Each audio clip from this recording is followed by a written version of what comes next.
I don't know how people say you want to go through some school, a formal education to learn how to. It doesn't work that way. Because most of the time the books you read will never tell you the downsides of it. For example, me and my colleagues, we left the office at about 3 a.m. this morning. Well, it's like a routine period for us because we understand that we're in a phase where we need to rapidly build up capacity and we just have to do it ourselves.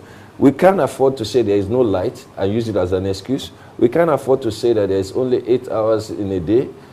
You can't afford. If you're going to be a successful entrepreneur, you got to be able, the thing has to be bigger than you.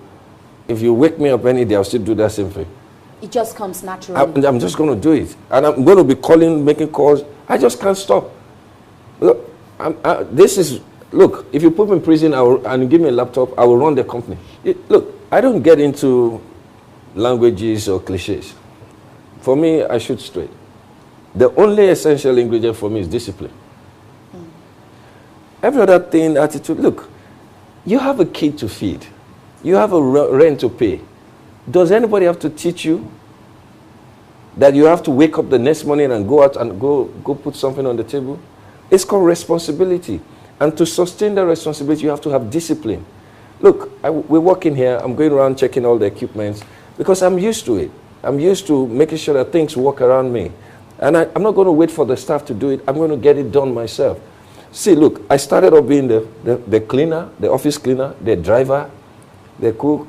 There's no job in that office that I did not write a procedure for, a process for, because I've done every one of them.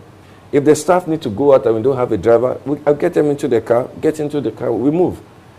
I've taken Okada so many times in Lagos just because it was the most convenient. In fact, we bought our own set of Okadas and I branded them. So that when we get to Lagos, it makes it easier for us to move around. Objective is what it is. Because at the end of the day, let's face it. So look, this country will do so many things. Nobody is producing anything. It's all service business. Nobody bothers to go to driving school to do anything. They just go ahead and then you pay money and then collect it. But guess what? In the age of technology now, we can do driving tests. Have you read the highway code? Nobody remembers there used to be a highway code in this country anymore. But what? We can do it online. You go there and you do your driving test online. It's simple. All over the world, on your phone, whatever, you do it online. And then they'll tell you to go to the Federal Road Safety Corps place to do your physical. Can somebody just sit down and provide a solution? You say, look, the best place to be is in this country because it has so much problems. Where there is problem, there is money. Because somebody needs a solution.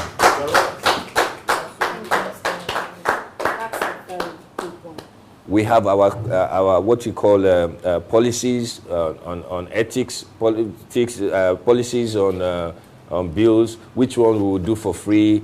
And so we had our marketing known that there will be what you call loss leaders in terms of our businesses. So rather than spend money on advertising and putting it in papers, we took a position whereby we would consider those services as part of the marketing cost.